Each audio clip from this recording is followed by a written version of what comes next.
Prabhu, I think you're muted.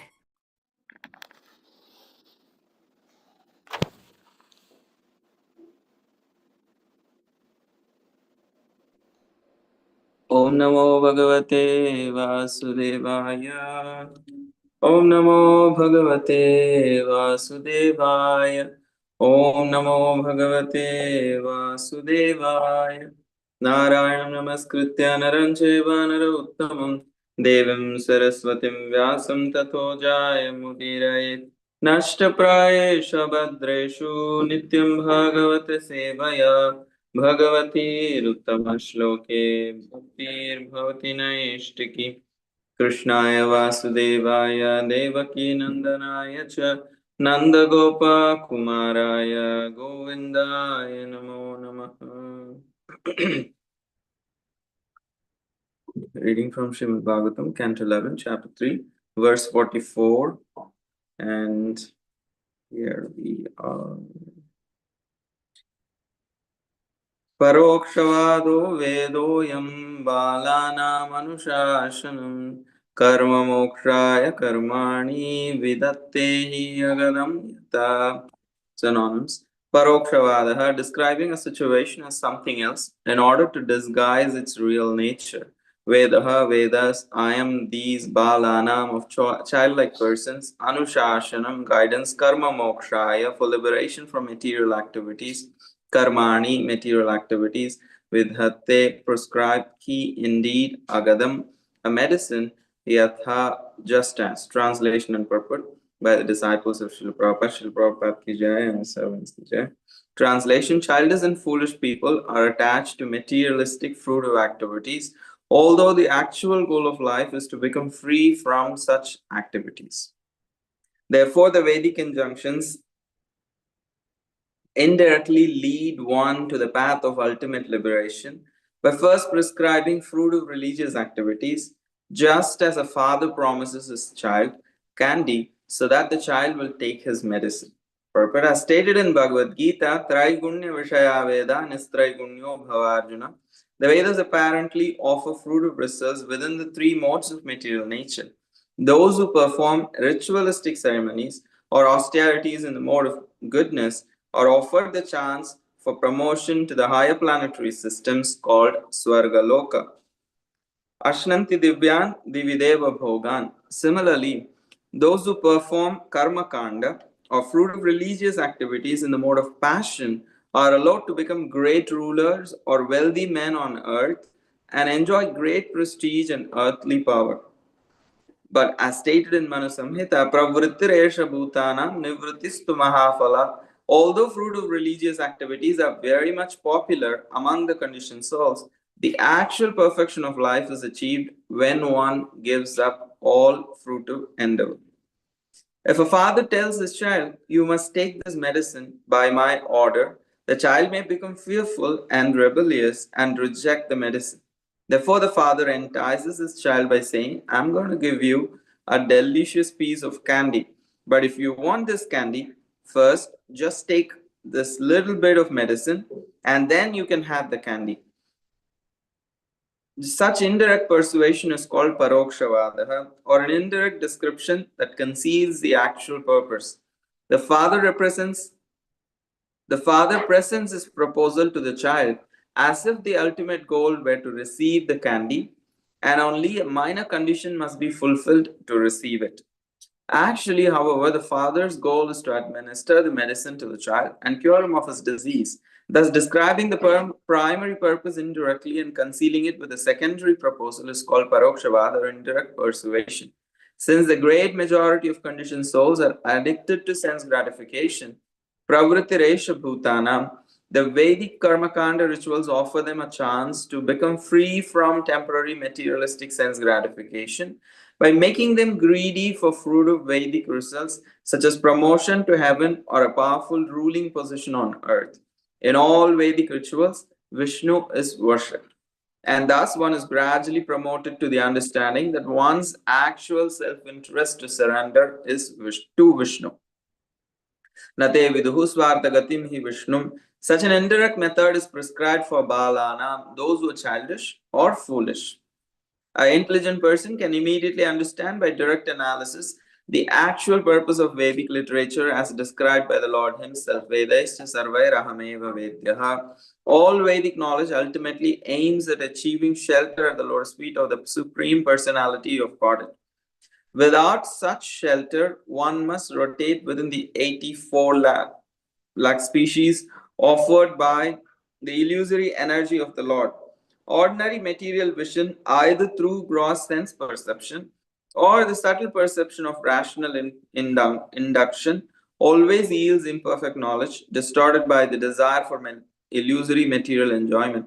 Srila Bhakti Siddhanta Saraswati Thakur comments that the cultivation of impersonal self realization is also a disturbance to the conditioned souls, since the impersonal speculative process is an artificial attempt to become completely formless. Such an attempt is not at all in accord with the proper judgment of the Vedas, which is described in Bhagavad Gita, Vedasya Sarvai Rahameva Vedyaha. In Lord Chaitanya's movement, there is no need to childishly pursue fruitive material results and gradually be dragged to actual knowledge. According to Chaitanya Mahaprabhu, Harer Nama, Harer Nama Eva Kevalam, Kalau Nasteva Nasteva Nasteva Gatiranyata. In Kali Yuga, life is very short, prayen alpayushaha, and people are generally undisciplined, mandaha, misguided, sumandamatayaha, and overwhelmed by unfavorable results of their previous activities, mandabhagyaha. Thus, their minds are never peaceful, upadhrutaha, and their very brief lifespan vitiates the possibility of their gradually progressing through the path of Vedic ritualistic activities. Therefore, the only hope is to chant the holy names of the Lord, Harer Nama. In the Srimad Bhagavatam 12:351, it is stated, Kaler dosha nide rajan astihi eko mahanad guna. Kirtanadeva Krishnasya Mukta Sangha Param Vrajet. Kali Yuga is an ocean of hypocrisy and pollution. In Kali Yuga, all natural elements are polluted, such as water, earth, sky, mind, intelligence, and ego. The only auspicious effect of this fallen age is the process of chanting the holy names of the Lord, Astihi Eko Mahan Gunaha. Simply by the delightful process of Krishna Kirtana, one is freed from his connection to this fallen age, Mukta Sangha, and goes back home, back to God at Param Vrajet. Sometimes the preachers of the Krishna conscious movement also use the Paroksha as indirect method of persuasion, offering a nice transcendental sweet to the conditioned soul to entice them to come to the lotus feet of the Lord. Lord Mahaprabhu's movement is Kevala Ananda Kanda, simply blissful. But by the mercy of Sri Chaitanya Mahaprabhu, even one who is indirectly attracted to the Krishna consciousness movement achieves very quickly the perfection of life and goes back home, back to Godhead. Om Ajnanatimirandasya Jnananjana Shalakaya Chakshurunmilitam Yena Tasmai Shri Gurave Namaha. Namo Vishnupadaya Krishna Preshtaya Bhutale Srimate Bhaktivedanta Swami Niti Namine.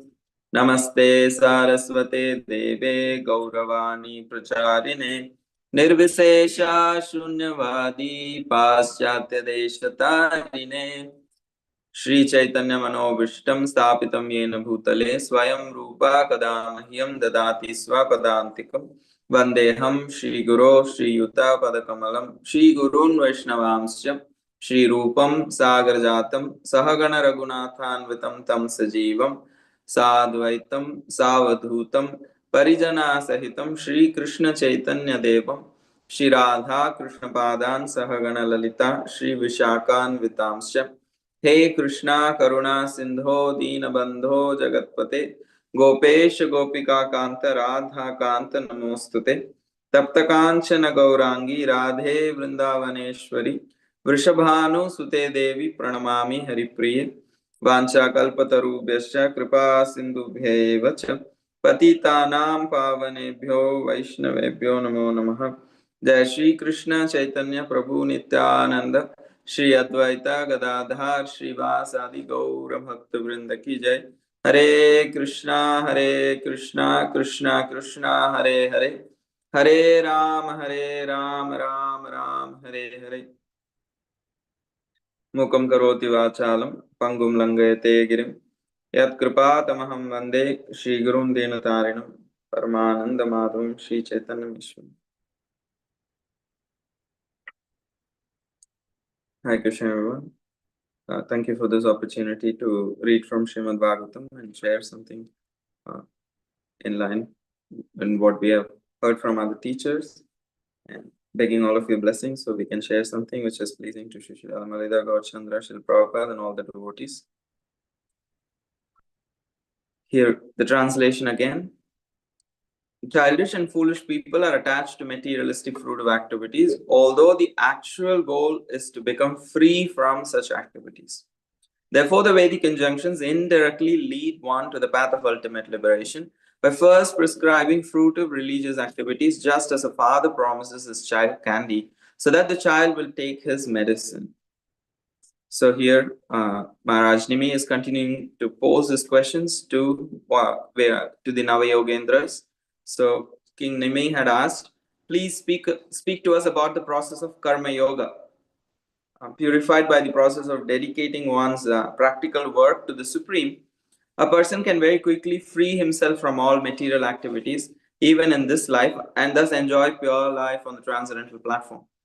And he also asked in the 42nd question, once in the past, in the presence of my father, the Maharaj Ikshvaku, Maharaj Nimi had placed a similar question to the four great sages who were sons of Lord Brahma, but they did not answer his questions. And he's also asking, explain the reason why. And in the 43rd verse, Avirhotra, each question of the king is being taken by one of the Navayogendras, and here it is taken by Sri Avirhotra. And prescribed duties, non-performance of such duties. Okay, he's beginning to reply about Karma Yoga. So this is the second verse. In the previous verse, he said it is so hard to understand this concept of action. What in the Bhagavad Gita also we explain as karma, akarma, and vikarma. Prescribed activities, karma. Akarma is transcendental activities or activities that does not produce any good or bad reaction. Vikarma is reactions that produces bad results. So actions that produce good results, bad results, or neutral, no results, materially speaking. So these are the three categories of action, and he explained that in the previous verse. And he did explain that how it's so hard to understand this. Except without the help of the Vedic authority, without the help of the Vedic knowledge coming from the Supreme Lord, it's very difficult to understand for a conditioned soul, the science of action. And in this particular verse, he is explaining the concept of why is there karma kanda in the Vedic scriptures. If bhakti is the essence, that should be the only thing kept.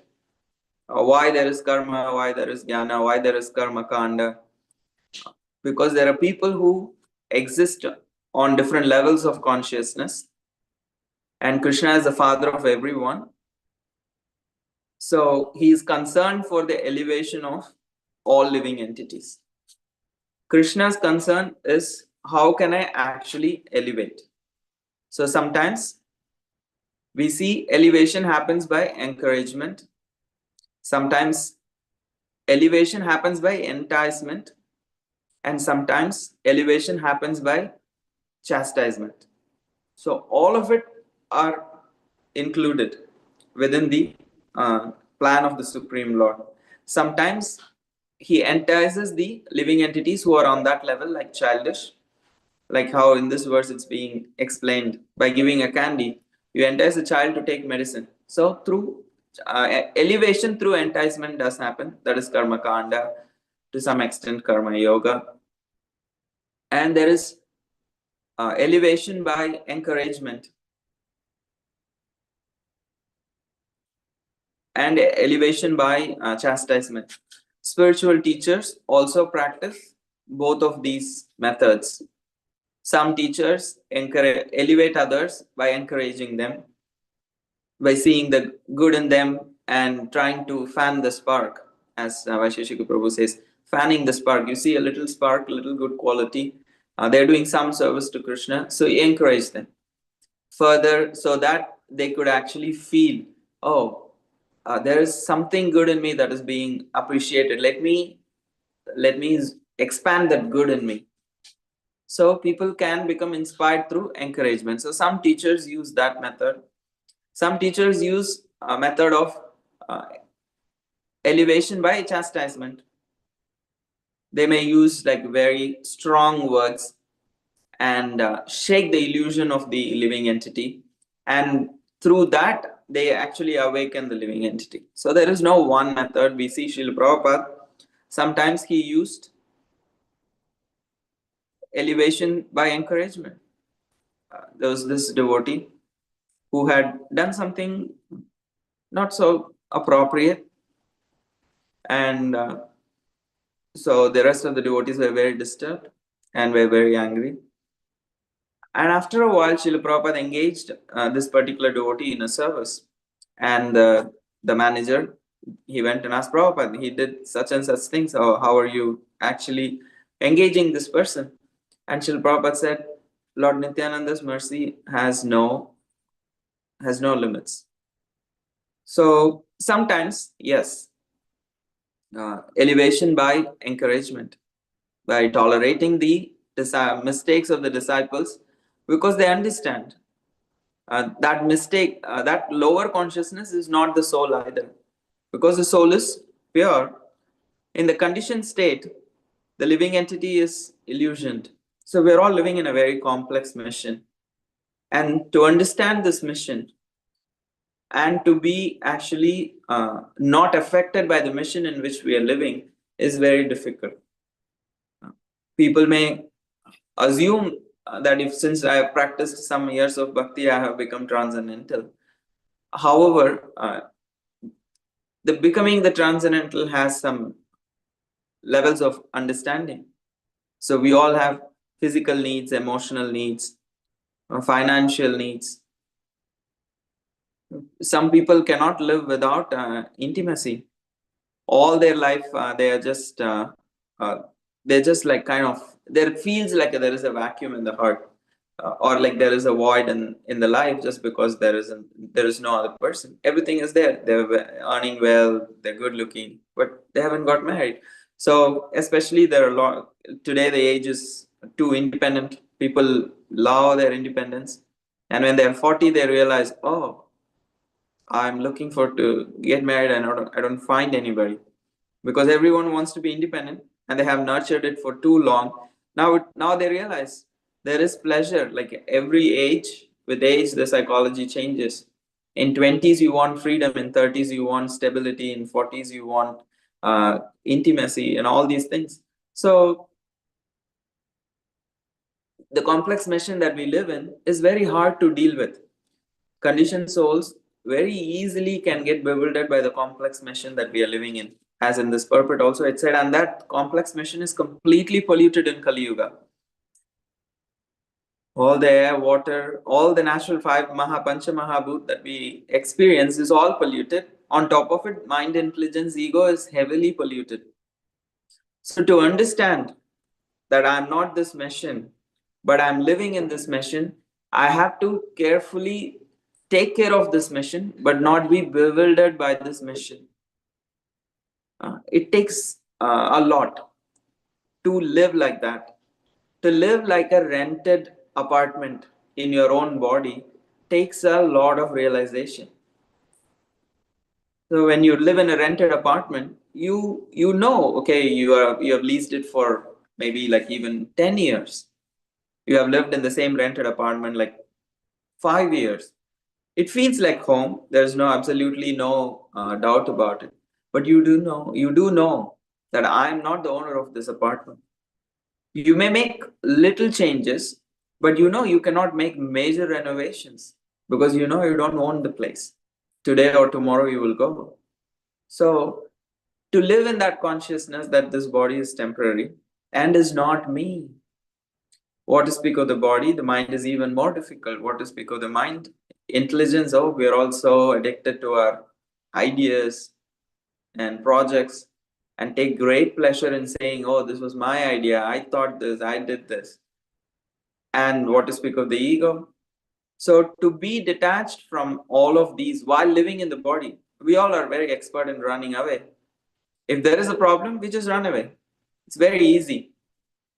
Just close your eyes, then that thing does not exist. If there is an issue, run away. I don't work well with this person, move away. So we're very good at escaping the problems instead of uh, resolving and elevating our consciousness. We just want to escape, but you cannot escape from your body. You cannot escape from your mind. You cannot escape from your ego. We have to purify. We have to actually learn to deal with them and develop a healthy relationship with the body, healthy relationship with the mind, healthy relationship with the ego. You should be able to hold it like a child. Okay, you're getting disturbed. It's okay. This is all temporary. To be able to hold ourselves and to see that as separately, that actually takes practice. I look at someone and think, hey, why are they having this particular service? And I can be disturbed. I should be able to tell myself, ego, cool down. It's okay. You are not the center of the world. Radha Muralidhar and Gaur Chandra, they are the center. So to be able to actually pat our own ego like a child, to be able to pat our mind like a child and cool it down. And then because it's a mission, we have developed this material identity and have held on to it for millions and millions of years, lifetimes. And that is the security that we have held on to as an identity. So overnight, you cannot actually remove it. You have to gradually purify it by engaging in Krishna's service. However, this verse is dealing with people who have no such information. They are childish. They are foolish. What is the meaning of foolish? One is attached to the material body without being able to distinguish that I am not this body. There's no such idea. This is my body. There is 100% conviction to that. So that is foolishness. And even as practicing devotees, we all have this foolishness to varying degrees. So here, the Vedic literatures, the Supreme Lord is creating a facility for childish people, foolish people who attach too much themselves to the body, who have absolutely no distinction between themselves and the body. For them, materialistic fruitive activities are very, very attractive. So, like a candy, the Vedas are saying if you perform this sacrifice, you will go and enjoy unlimited number of years in the heavenly planets. And it attracts a conditioned soul, but the conditioned soul now has to do Vedic ritualistic sacrifices. And the sacrifices will say you have to fast for a month, you cannot do this, you cannot do that, you have to do this ritual, you have to take shower. All of these ritualistic ceremonies comes with a lot of rules and regulations, which eventually forces one to live a life in the mode of goodness. Even in India, you can see today, like there are people who actually do 40 days of observances to go to a particular temple and make a particular wish because the deity is very famous, and if you do that, it's said to fulfill all your desires. Oh, scores of people, so many people who are like all kinds of, who do all kinds of materialistic things. They're very attracted to it. Even they will, for 40 days, they will sleep on the ground. They'll wake up 4 in the morning. They will actually take a shower. They'll not eat meat. They'll not eat onion, garlic. They'll not eat anything which is not prescribed. Eat simple meals with no salt. For 40 days, every day, 3 times shower, no bodily relationships, maintaining complete celibacy, no intoxication, no meat eating, no gambling. So they practice all of these things for 40 days, and they'll walk all the way to that particular temple. They will do all those austerities. All that is to actually gain some mundane benefit. And it does not occur to them that how in the world I'm good. Means why should I do all of these things? For just for the sake of getting what the karma is going to actually give. So people do are very enamored by bodily consumption. So they have no idea that this is temporary. So they go to great extents to practice austerities in order to achieve very temporary things. That is their level of consciousness, and that's why they are called as childish. And Krishna does not reject them. Krishna does not disown them. Krishna does not think, oh, they are not important. All souls are his part and parcels. So he has compassion. So he shows compassion according to the level the person can actually receive. Compassion is not just, this is the best thing, so you should have it. Compassion is also to see what level that person is and accordingly give and gradually elevate. Both are there. So that's why I was saying there is elevation by encouragement, there is elevation by bewilderment. Whom this is the truth, take it or leave it. It works. It works sometimes. It works. Even Krishna comes and does all his tactics. There is no surety. The free will of the living entity could be influenced.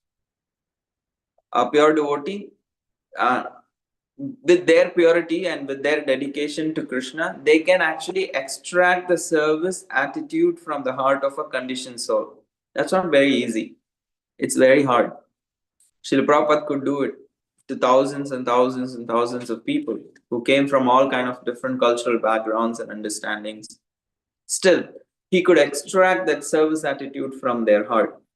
So that really takes a lot of effort. So Krishna is interested in extracting the original nature of the soul from it. So for that, sometimes he may just straight give the truth. Sometimes he may gradually give it multiple ways. And as this purport was covering, and we also had Nityananda Prabhu's appearance day yesterday, that we see Sri Chaitanya Mahaprabhu and Nityananda Prabhu, they're making it easy in the Kali Yuga. Because you cannot even practice Karma Kanda in Kali Yuga. What is the prescribed duty? You have to, first of all, for practicing Karma Yoga, you should be able to perform prescribed duty. What is a prescribed duty? Working for all these like evil people, is that a prescribed duty? It's very hard. Everything is contaminated in Kali Yuga. Any job anybody does, and like even like a brahmachari who's sitting in the temple and eating, if we are in illusion, if we think we are not like taking part in all the sinful activities of the society. You go and buy vegan stuff in Whole Foods, which is also selling meat. You go and buy, you're giving profit. Means all devotees also buy things from all kinds of these people. Yes, when you buy with your own money, some karma is like kind of, you're absolved of some karma when you buy it with your own money, hard-earned money. And even more, just go and offer it to the deity. Like by making an offering, you absolve a lot more. But with your consciousness, it can even become much better. So that's why we are not vegetarians. We are supposed to eat. We're supposed to have prasad, because just because we eat in a vegan restaurant does not mean it has no karma. I know it's a very sensitive topic. However, the truth has to be told. So some encouragement is there. Some reality also has to be spoken. So we should not become too enamored by enjoying this world, even within our devotional service. So we have to understand, okay, what is the standards my teachers have given, and how sincerely can I practice? So here, Sri Chaitanya Mahaprabhu and Nityananda Prabhu, they're very merciful. So they understand all these karma kanda, karma yoga, jnana yoga, these things are very hard in this particular age. Very difficult, almost impossible, impractical to practice. So they made the process simple by inspiring everyone to chant the holy names. So when we chant the holy names, wherever our consciousness is, gradually the consciousness will rise to the level of pure bhakti. Externally, we are all dressed as devotees, but internally our consciousness may be stuck in the platform of karma kanda, karma yoga, sakama, nishkama, all these levels. So gradually each devotee, just without having to worry about anything, just by taking shelter of the process of bhakti as given by Sri Chaitanya Mahaprabhu and Sri Nityananda Prabhu and prescribed by Srila Prabhupada, just by practicing that, we will gradually elevate. We don't need to do any hard analysis. Where is my consciousness? Is that our consciousness is always underground. We are all fallen. So we don't need to worry too much. But practice the process given by the Guru Parampara sincerely. And the process has the ability to elevate your consciousness wherever you are. If you are currently in this lifetime, you were in the level of karma kanda, but you, by the mercy of devotees and especially by the mercy of the devotees, you got introduced to bhakti. Now have the fortune of chanting Hare Krishna. Don't delude yourself thinking that now I'm now I'm done. Like I've got the holy name, I've got initiated, so everything is done. No, your consciousness still be on the platform of karma kanda. Practice the regulation given by the spiritual master sincerely. You will go to the level of prema. Slowly, it's a gradual process. Krame kramena. But if we just delude ourselves thinking because just I have got the holy name, I'm transcendental, I'm a pure devotee now, I'm better than all these other people who don't know what is the truth, and we delude ourselves thinking we are so amazing, then again that's why you see devotees are of all levels of consciousness. People even within the spiritual organization, you will find people of all levels of consciousness, people who embezzle money, people who do financial fraud, people who do sexual abuse, people who do power abuse. And also, you will find people who are completely detached, who are fully dedicated to the words of their guru, completely engage everything in the service of Krishna for the pleasure of Krishna.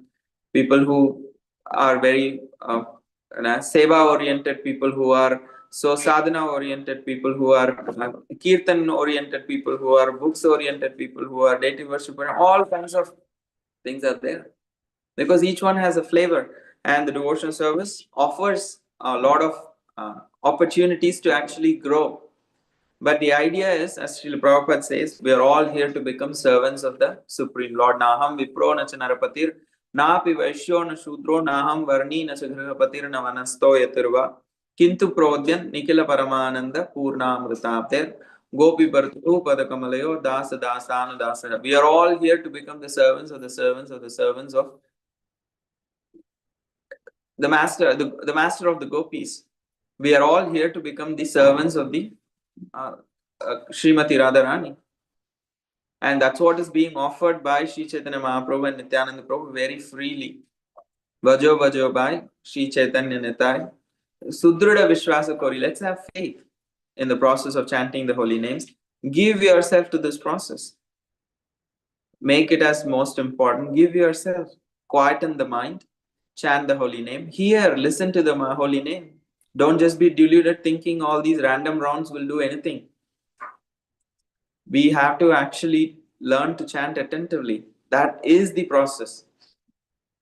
We get overwhelmed by our ego and go on a ego ride even within devotional service. No, without attentively chanting the holy names, without taking shelter of the process of hearing Srimad Bhagavatam, it is not possible. An attitude of servant is a very important invisible ingredient. You chant the holy names thinking you are an enjoyer, it's not going to work. You read Srimad Bhagavatam with the attitude of I am the enjoyer, it will work, but it's going to be very slow. So the understanding that I am just the servant of the servant of the servant of my spiritual master, that's a very essential attitude. Deity worship is to be performed in that attitude, even if it is speaking, whether it is hearing, whether it is serving, from being a president to a resident of a temple, everyone needs to have a service attitude. They are all servants. So without that, if we don't know how to handle the complex machine of mind, ego, intelligence, and the body, then we'll be stuck here for a long time. So these are all some random thoughts. I'm sorry, I couldn't prepare anything much. So the rest of the time, any thoughts, any reflections, please feel free to share. We have a couple of minutes before the darshan. I cannot see you guys who's raising hands, so please go ahead. and unmute and share. Thank you, Gaur Sharan Prabhu. Venu Madhuri has her hand up. Hare Krishna, Venu Madhuri. Hare Krishna, Gaur Sharan Prabhu. Thank you so much. Very inspiring how you have all of this at your command and can just bring it forth for us. And it's such a shower of presence this morning that you gave us. I have so many notes here, but I just wanted to ask you one thing. I really liked how you said that we've been holding on to this identity for millions and millions of lifetimes. It kind of puts things in perspective. It actually makes me feel a little bit better for that it's not just this one lifetime that I'm trying to kind of release the grip that my ego and my mind and my body have on me. And you said overnight that we can't remove it and that we have to gradually purify ourselves by engaging in Krishna's service. But you alluded to this, but how do we not fool ourselves into thinking that we're doing something in the service of Krishna, in the service of our spiritual master, but that we're actually doing it for our own ego, that we're bringing in the same mentality that we've had for these millions and millions of lifetimes, that like, this is for my glorification ultimately, or my enjoyment ultimately, and that we have this kind of sneaky covering that's like, oh, now I'm a devotee and so I'm doing this for Krishna's service. What are some tips or tools for self-check, or I don't know, kind of not falling into that trap? Or is it yeah, that's it. Thank you. Hare Krishna. My reflections are like, we again have an ego of not wanting to be fallen. So when I'm fallen, I don't want to accept I'm fallen because it gives me insecurity and makes me, oh, then if I'm fallen, then I'm not qualified. So it just goes on it just like creates a complete crisis. So sometimes I would have to do and say and mean and act in ways to give myself a security, or I'm somebody. However, we need to understand Sri Chaitanya Mahaprabhu and Nityananda Prabhu are Patita Pavan. The more we understand that how merciful their lordships are, Gaurnatai and Radha and Krishna, how merciful they are, when we actually listen to those qualities of the Supreme Lord, that it's not a problem being fallen. Because I'm a very tiny living entity, my Lord is unlimitedly merciful, and His mercy does not have is not partial. As long as we are sincere, the Gaur is Patita Pavan. So to accept to myself I'm fallen and to go and reveal it, I'm doing all of these things, but my ego is hijacking me. I do want to do something for your pleasure, but it's so impossible for me. I'm so fallen that everything is about me. I somehow make it my ego as a central thing. I want to put you as the center of my life. So to be able to go and express, because if we don't accept that we are fallen, then we won't be able to make a connection with Krishna from that level. So we can only give what we have, and we can only meet from where we are. So Krishna will come down to our state. We don't need to artificially keep ourselves on a certain level to meet Krishna. Krishna can come to our level and meet us where we are, but all that is required is sincerity. And the acceptance is the first thing. There's nothing wrong in accepting that I'm fallen. And from that state begins one's spiritual journey, actually. So from that acceptance, we use that, and we don't say, hey, I'm fallen, so I'm just going to do any nonsense. No, we don't justify, and we don't delude ourselves. We don't act what we are not. Accept for yourself and be comfortable in that. Yes, I'm fallen, and I'm not saying because I'm fallen I'll do fallen things. No, I understand that I'm fallen, and then I use that to turn to Krishna and really express.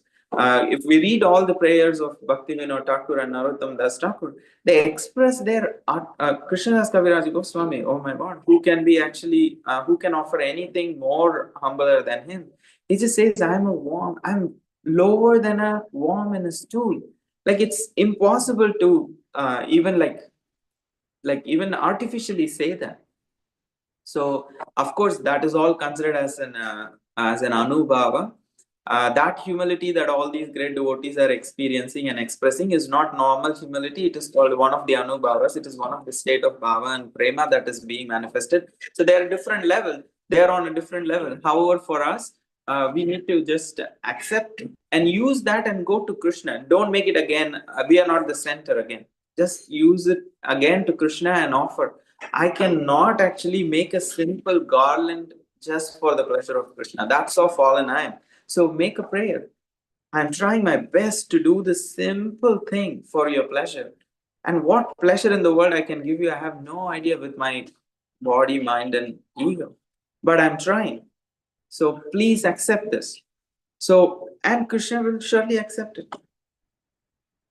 He understands. So we are eternally prayer. We are perpetually begging. So we are beggars. So in everything we do, we beg. We have some karmic intelligence that comes through karma, skills that comes through our past karma, but we cannot actually take it too seriously. We have to some more other use it in the service of Krishna, and hope and pray that our ego won't take us on a trip, and we can be present to the mercy that is on all ours. So like it's like a rain shower of mercy, and then I'm holding an umbrella of ego and walking around thinking I'm in the mercy, but I'm completely dry because I'm having an ego as an umbrella. So to create holes in that ego is a gradual process. Thank you. These are some thoughts. And now it's the darshan time, so I'll put the camera there. Thank you, Gaur Sharan, Prabhu.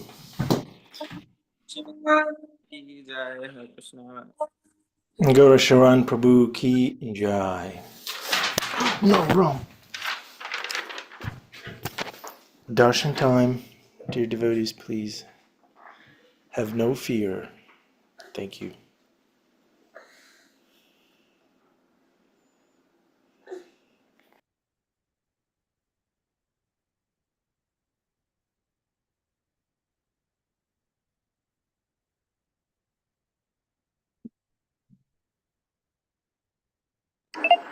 Before Krishna appears, he always sends his representatives. So before Radha appears, they sent the devotees. Jaya Popi. Sadhvi. Yeah.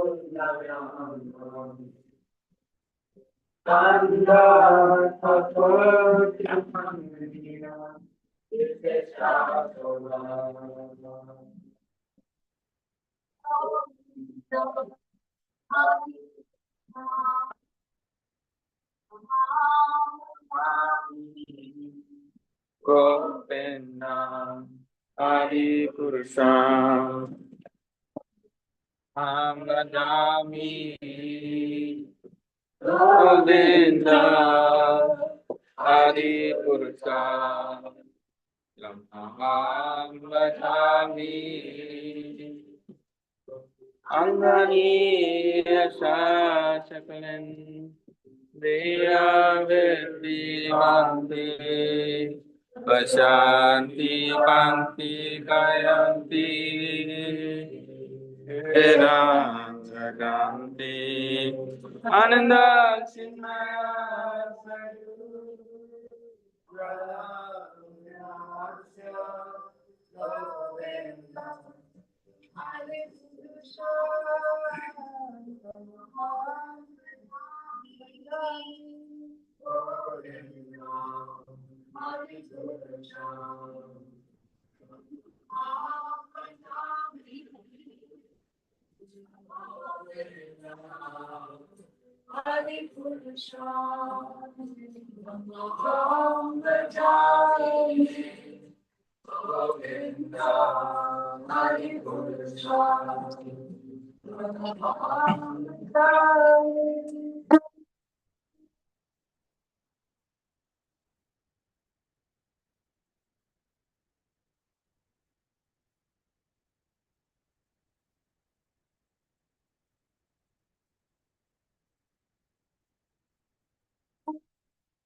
Jai Shri Shadam Lidar Shri Gaur Chandra Bhagwan ki Jai, Srila Prabhupada ki Jai.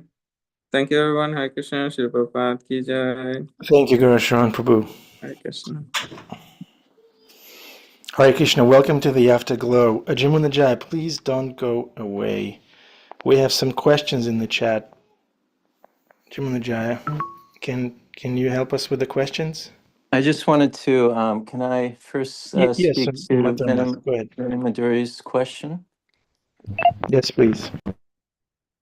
Yes, so Gaur Sharan was discussing how when we identify as, it's really important to identify as being the servant and not the enjoyer, not the doer. But also I'd like to add to that, it's really important to identify as a servant who is loved. Because a lot of time in this world, we think a servant, then I'm just like kind of thrown to the side, like servant just works and serves and does. But in in understanding the being a servant of Krishna and the Parampara and the Goswamis and Lord Nityananda and everyone in the line, there's like we have this gang that's loving us to bits. So when we understand I'm a loved servant, then we don't we actually feel very, very much embraced, and we feel like I'm sheltered from so much of the difficulties of the world. And because what if we feel I'm just a servant, then a lot of time we're thinking I need to get love, I need to get Krishna's love. So then Madhuri's question, well, how do we not bring the ego in? If we're thinking I need to get the love, then we're thinking I need to accomplish this, I need to do this. Then we become the doer, and we bring our false ego into our spiritual life very subtly. It's a very subtle thing. And I think most of us unknowingly may fall into that category where we're trying to get the mercy, we're trying to get the love. And so the false ego is activated, thinking, I'm the one that's going to do this, where it's Krishna's doing it. Krishna's doing it. My job is to hold on.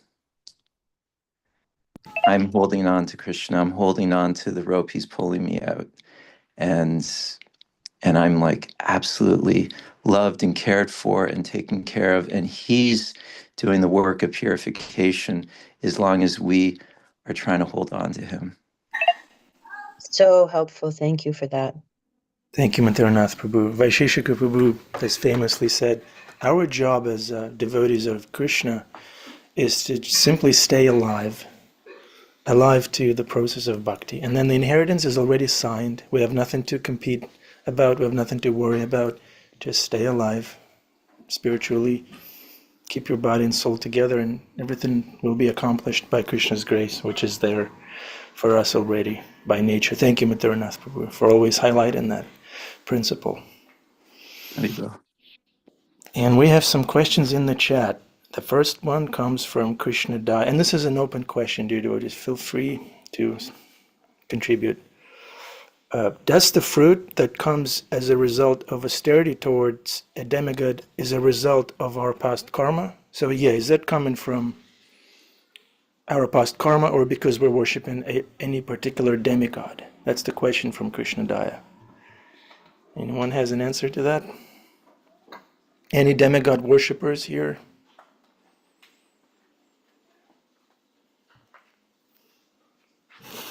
I was trying to think of what what I've heard about that, and I don't have an answer for that one. Gail? Thank you, Jamunajaya.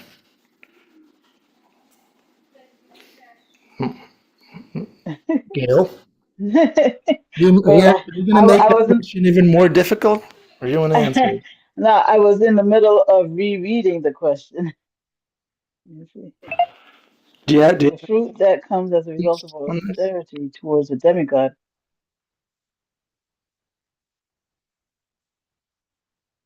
As a result of our past karma. Karma comes from, if we're talking about good karma, comes from our past deeds.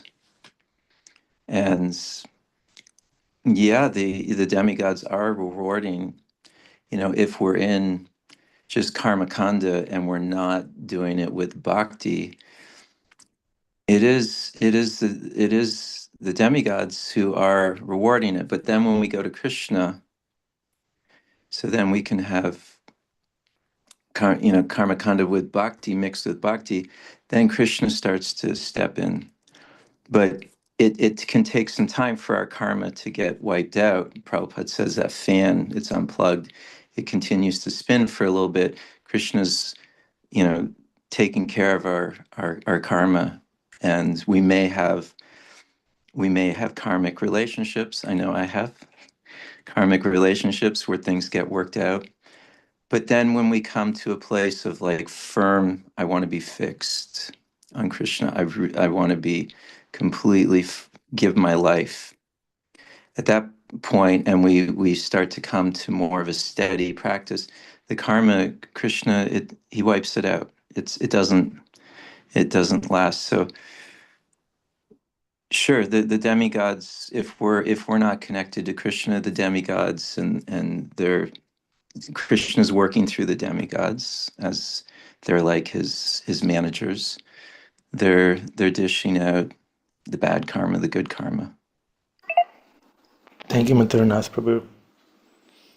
Gaur Sharan Prabhu gave a wonderful class on Krishna's mercy the other day, and he explained so wonderfully how Krishna's mercy is not impersonal.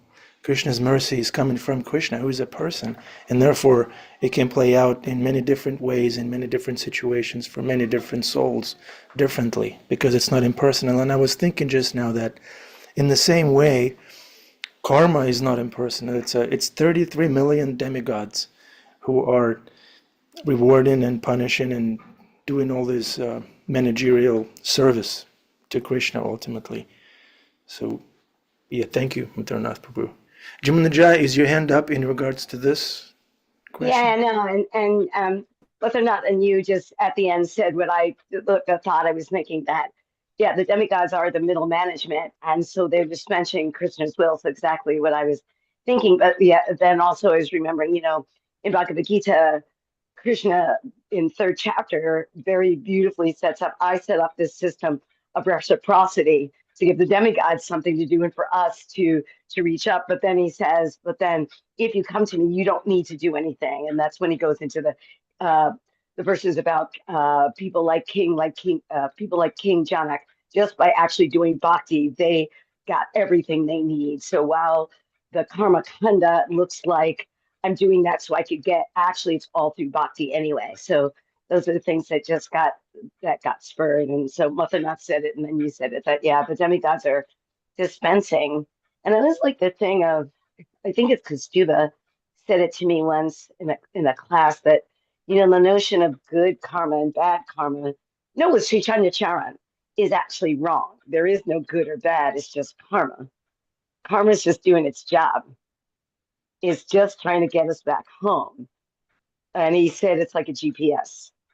And I always love that analogy, that it's just trying to get us back home. And sometimes the roads are smooth, and sometimes the roads are bumpy, and sometimes there's detours. But it's neither good or bad. It's just doing its job. So I just was thinking about that. Hare Krishna. That's a great point. The karma's there to teach us lessons. It's but somebody who's in karma, a karma mishra, they're thinking this is good or bad.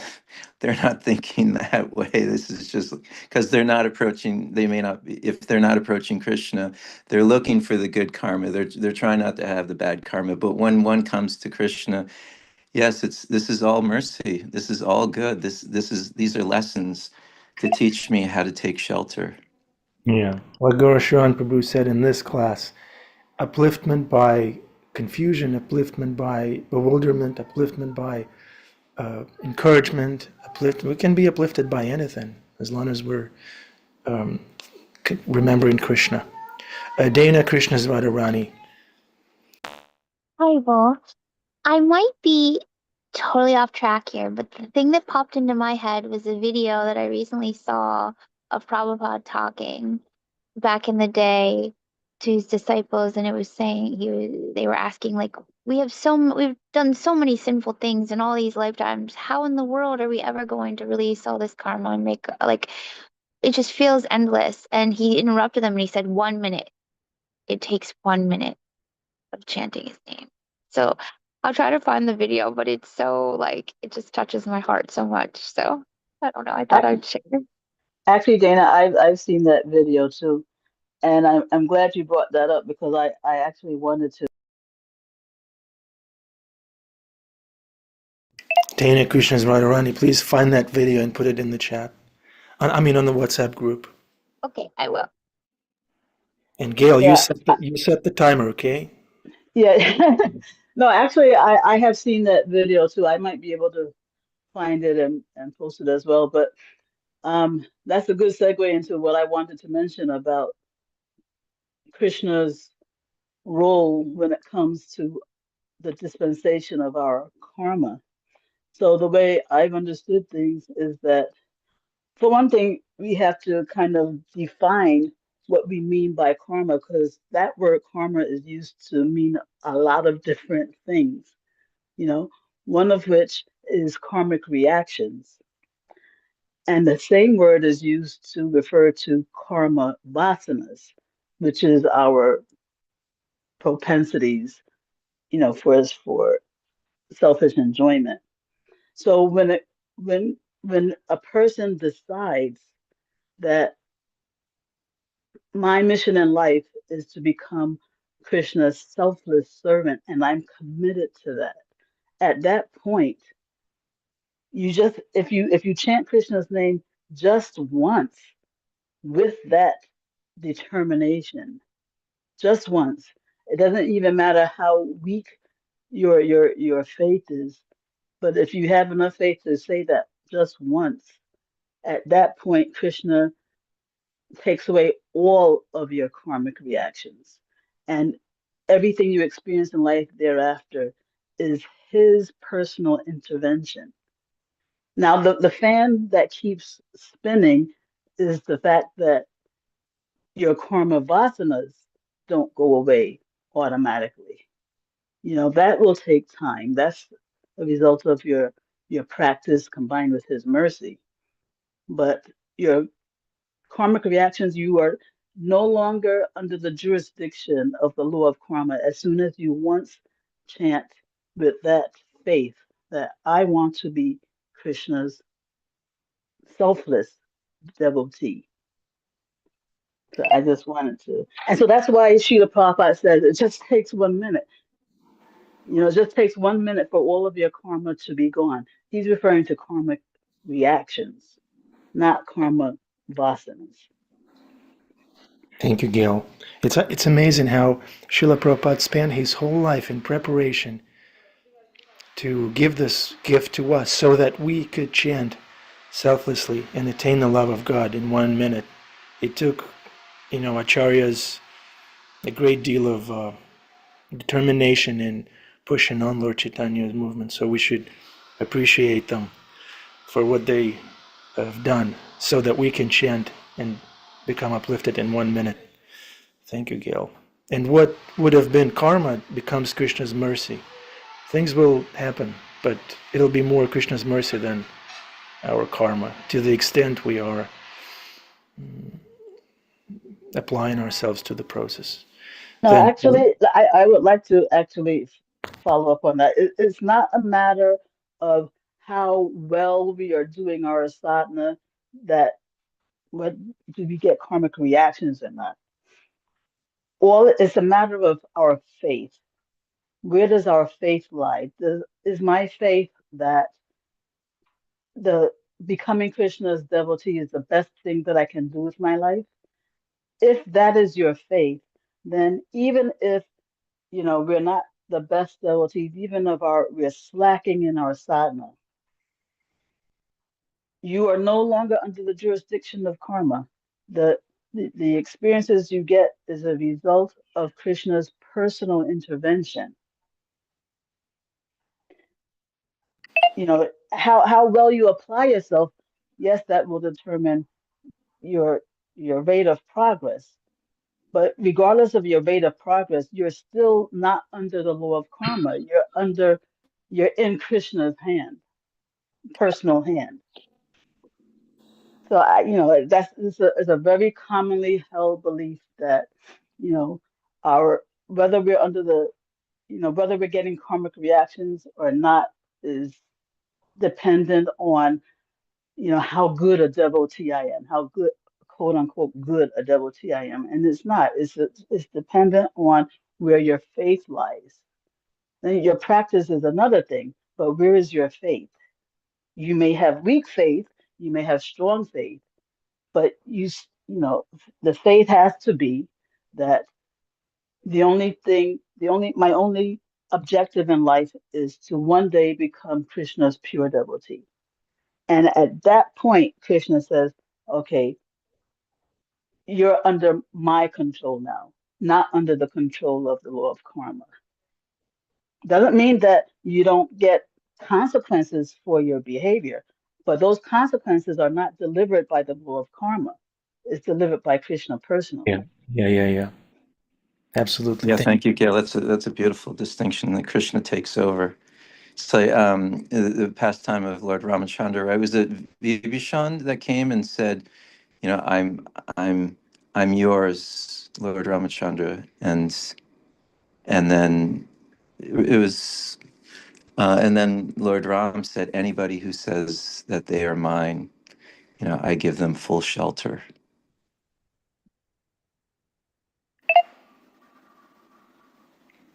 Thank you, Maternath Prabhu. I'm not sure if I know, I can't really validate. I'm not a great Ramayana scholar, but if we have a Ramayana scholar, please. Okay, Maternath Prabhu, that's your homework to see if it was Vibhishan. Yeah, trying to remember who it was. It was somebody from Ravana's camp. It was The one who switched sides? He's like, I'm done. I'm done with Ravana. I'm going to take shelter of Lord Ramachandra. Yeah, And, I think it was his brother, maybe Ravana's brother. Yeah, Yeah, one of his brothers. Yeah. cool. Actually, I have a question for Mature, not if it's okay, if somebody else doesn't have something to say. Maternath, is that okay? Can Gail ask?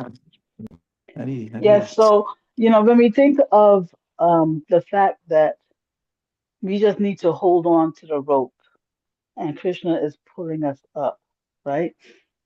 When we're exerting so much energy, holding on to the rope, right? It can feel like we're the ones pulling ourselves up, so I'm not saying that we should hold on to the rope less tightly or exert less energy into our practices. But when you're trying hard, how to recharacterize or see differently the effort that we're putting into our practices, how to see that effort as holding on to the rope rather than pulling ourselves up by our bootstraps. Because it's the same effort, but it's just like, I need a mental shift about that effort. So, do you have a suggestion for making that mental shift? Yeah, thank you. It's a good question. Two things come to mind is that one is, my Lord, you are the strength. Give me the strength to hold on to you. Even we're dependent on Krishna for that. Give me the strength to hold on. I can't do this. I can't do anything without you. You know, you're my strength. You're my shelter. You're my everything. So it's even dependent on him for that. And and then second, it's also, instead, I got like a little visual there, somebody chanting, and they're just really intensely chanting, like, I've got to do this, I've got to do this. But it's also, it's a letting go. It's letting Krishna in. Krishna, come in, please come in. And it's coming from, an emotional place, a feeling place also. Please, you come in, because it's Krishna's descending to us, right? We're not ascending to him. And in the higher stages, when one comes to like Bhav and Prem, then they're like, I want to, I want to grab, I'm going to do all these things for Krishna, because it's just filled with Prem. But our stage, most of our stage, I say for myself, it's Krishna. I got to let you in. I got to let you in, and so that comes by the intense gratitude. Oh, Krishna, you're here. You're trying to come. Thank you, thank you, thank you. You're coming. Thank you, thank you. Let me let you in. And I like, that's what's happening for me. And then if I disconnect from my emotional state, then I find myself going into the more external of trying to get at Krishna. So it's like, it's really going into that internal space of, thank you, Krishna, you're coming, you're coming, you're coming to shelter me, you're coming to love me. And that, as that gratitude, it builds. It's like when Prem is building and building, right? We don't have the love, but we can have gratitude. So it's the same thing, as the gratitude builds and builds, it like explodes into Krishna. Yes, I got you. Please, please, please come. And we keep building on from that place. Does that make sense? Well, I guess I have to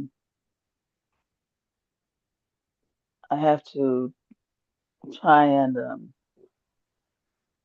scope out the emotional space more, you know. Yeah, it's not an external thing, like I'm going to chant so intensely that now Krishna is going to come.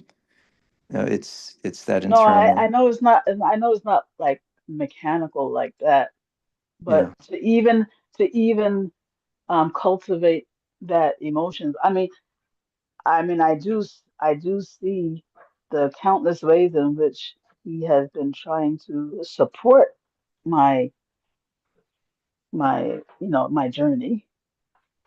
I mean, it's countless, but to go from seeing that to um, getting that mental shift about pulling myself up rather than him pulling me up, that's what I'm trying to do. But one thing that occurred to me while you were speaking was that, well, even though I'm not happy with my level of practice, just the fact that, you know, I'm still trying is his empowerment, probably, Yeah. you know. So, Yeah. so I can Absolutely. I can kind of acknowledge that much. Yeah, have gratitude for that. Oh, Krishna, thank you. You've been pushing me on. You've been helping me to continue on even through all the struggles.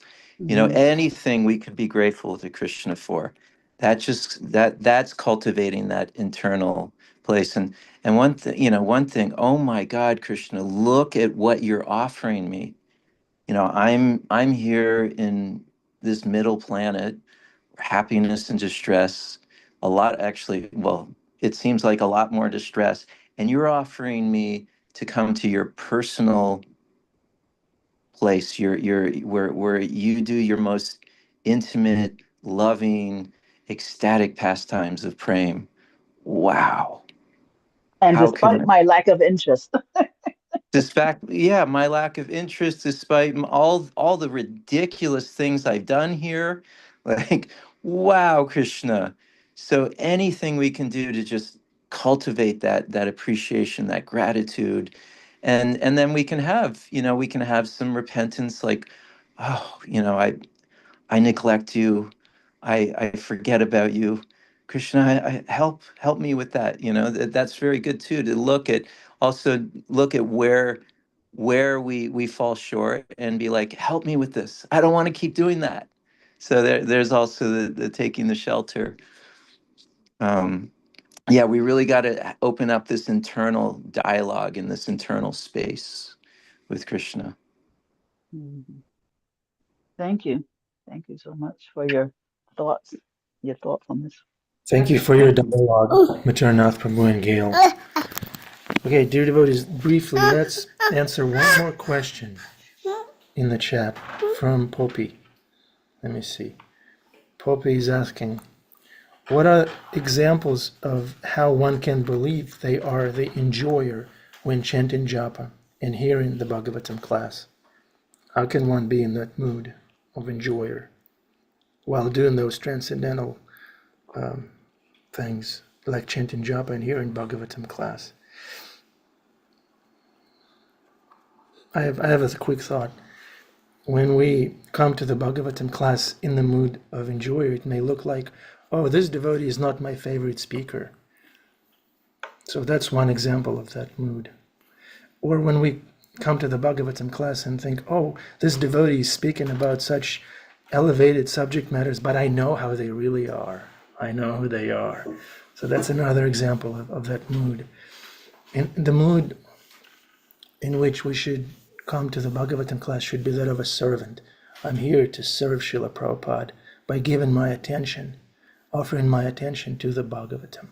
That's the mood of the servant. And then japa in the mood of enjoyer can be something like, well, my japa is dry today, so therefore, why bother? I don't feel anything. Therefore, the process doesn't work.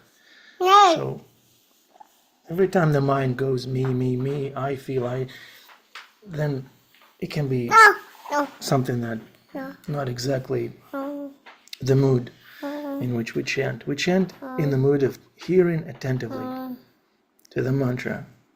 Lord Chaitanya says, you can handle me roughly, you can not be present before me, but I'm always taking shelter of you. Like Maturnath Prabhu said, always taking shelter of Krishna. I Okay. have, I have one thing Bhavana just Ravi coming up Zogi, please around step in. around chanting. Yeah, go ahead, Maturnath. Um, an example, a lot of time when we first come to Krishna consciousness, it's like all of a sudden we get this experience of Krishna, and it's like, whoa, this is so nice. This is so, and usually somebody's in the mode of enjoying when they first come, like, wow, I'm enjoying this. This is really nice. And then, and then a lot of time we thinking, look at how wonderful this is. And then we think, well, and because we're so in the mode of I'm the doer, we start to think I'm doing this. And then instead of going, well, actually this is meant for Krishna's enjoyment, and Krishna's doing it. He's the one that's doing it.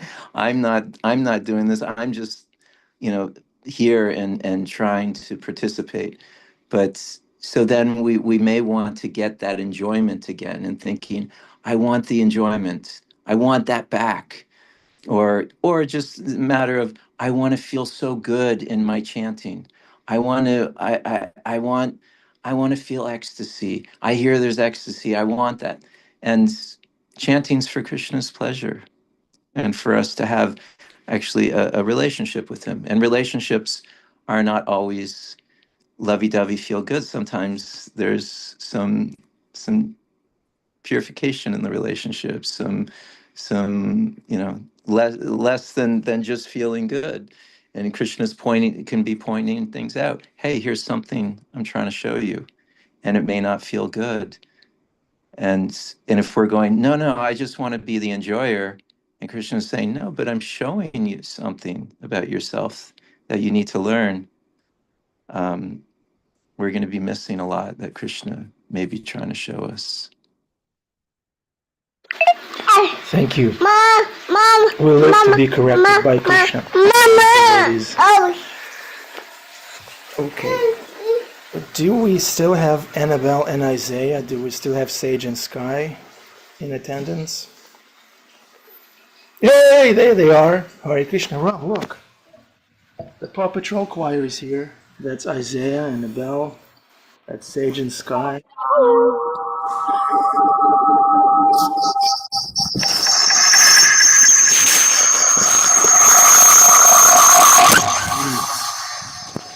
Voice from the sky. Cindy Rudd, unmute. What?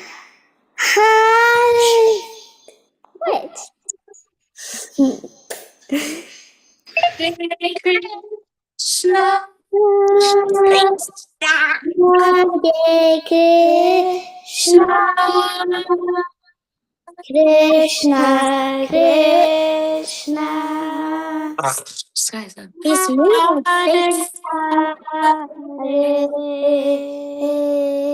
Hare Rama, Hare Rama, Rama Rama, Hare Hare.